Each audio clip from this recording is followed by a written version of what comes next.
We're here in San Francisco at a Yes on 50 rally. What's the closing argument for Prop 50? Goodness. Goodness. It is about who we are as a state and, of course, as a nation.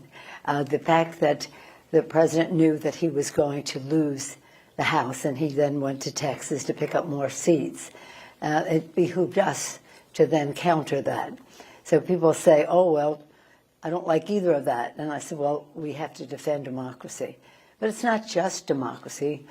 My view is that you save democracy at the kitchen table by meeting the needs of people.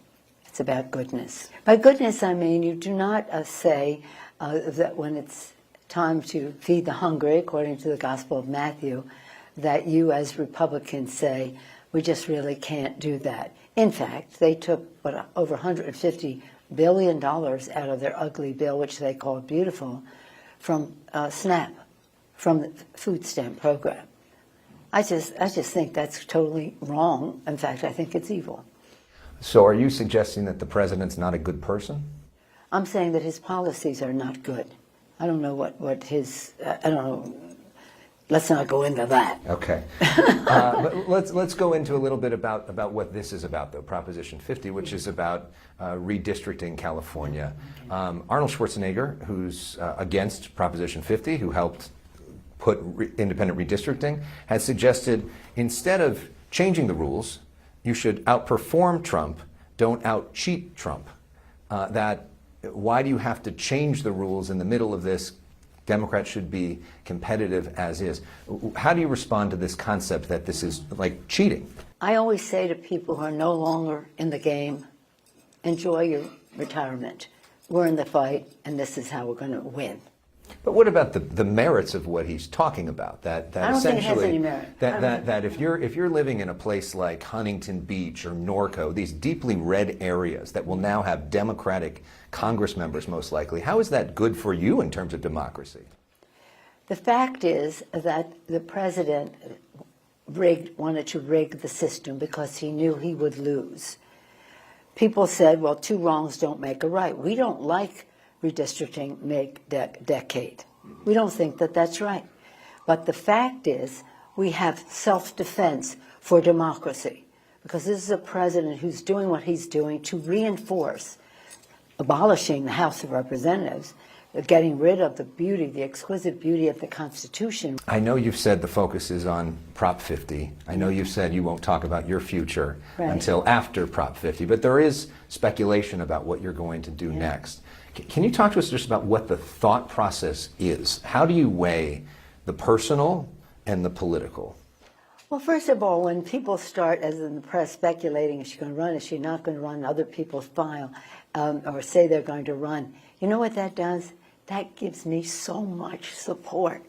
People calling me saying, I'm for you, I'm for you, I'm for you, representing organizations, representing communities that some of these people are leaders in, but calling and saying, if you go, I'm with you.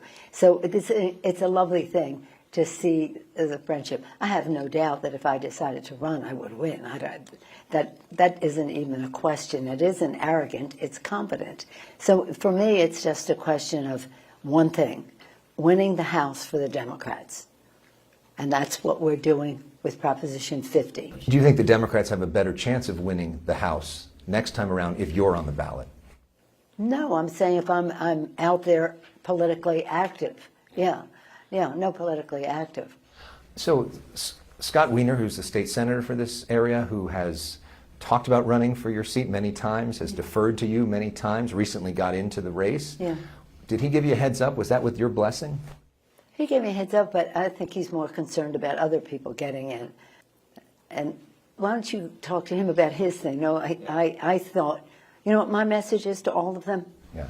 Fight for Proposition 50, and then make your plans about what comes next. And that's my message to all of them. So some have participated, some not at all. We haven't even seen them. I have said I won't do anything until after Proposition 50.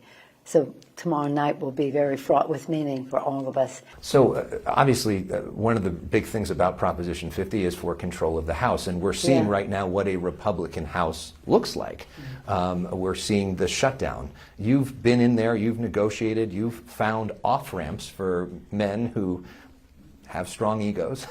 So what's the off-ramp for this shutdown? What's a deal that allows President Trump to save face, that allows Democrats to get what they want, and gets, most importantly, the government back open? Well, I would say that the off-ramp has to be meeting the needs of the American people rather than the face of what's his name. Now, you said something about the Republicans in the House of Representatives. They have abolished the House of Representatives. They don't even want to take a vote on anything. It's very strange. They fear Trump. They're puppets of Trump. And Trump doesn't mind shining the light on the strings. He makes them look terrible. Public sentiment will open up Congress, not saving face for the, what's his name? What's like one word you'd use to describe Mike Johnson's leadership? Puppeteer? Oh, puppet. Puppet. Yeah, puppet. It's sad. He's probably a very decent person. Do you talk to him at all? Does he ever? Not lately. He doesn't talk to. We aren't even there. It's not a question of talking to him. We don't, there's nothing there. There's no there. Understand this. The only person that he takes any advice from is insistence, demands from the President of the United States. I mean, as somebody who reveres the House of Representatives I do. itself, I mean, more than just about anybody, how does it make you feel to see what's happening in the House right now? Our founders did not want to have, again, how can I say this? It'll sound like I'm awful about Trump because he's just a vile creature. The worst thing on the face of the earth. But anyway. You think he's the worst thing on the face of the earth? I do, yeah. I do. Because he's the President of the United States and he does not honor the Constitution of the United States. In fact, he's turned the Supreme Court into a rogue court. He's abolished the House of Representatives. He's chilled the press. He's scared people who are in our country legally, but making them smashing into their cars and the rest. Now, I don't even want to even go into that, but that's a whole other story. But does that not inspire you to want to stay and keep fighting? I want to win big tomorrow night. That's my goal. If Prop 50 passes, the entire country, when? So you're confident? You think it's going to pass? Definitely. So Big. the entire country is watching, California. What's the message that California is sending to the rest of the country? So I think the message from our win is one of hope. We've drawn the line. Speak out. Lincoln said, public sentiment is everything. With it, you can accomplish almost anything. Without it, practically nothing. But for public sentiment to prevail, people have to know. You know, see, I always wear these bracelets. You reminded me of them. I wasn't even going to bring it up. But if you, and it's faith, hope, and love. If you have faith, if you believe in the goodness, charity of others, it gives you hope. Now people can believe that in the goodness of our country, that gives them hope. And that's when my spirituality, my faith in all of this comes with a strict separation of church and state, but with a commitment to goodness. Do you have a reaction to this new Jonathan Karl book about what President Obama said to you after Kamala Harris got the nomination? I haven't read the book. I heard that, no, after she got the nomination? According to the reporting, that President Obama called you and was frustrated that you endorsed her quickly and that he wanted there to be more. How did it go? It wasn't quite that way. The President of the United States endorsed her. I had always thought that she would be stronger if she won a process. Not that it would take her place, but if she emerged from that, which she probably would, since she had the endorsement of the President of the United States, and that was, I think, the perspective that President Obama was. But once the president, and it happened, he endorsed her. That was it. Now, it's funny that he said that because on the other side of it, her supporters said, I was one of the last people to endorse her, which wasn't even true. But I think I got from both sides. But the president, President Obama is, he's our hero. There's nothing to compare him to, so his view is very important. And I do think we would have been better off if we had a process.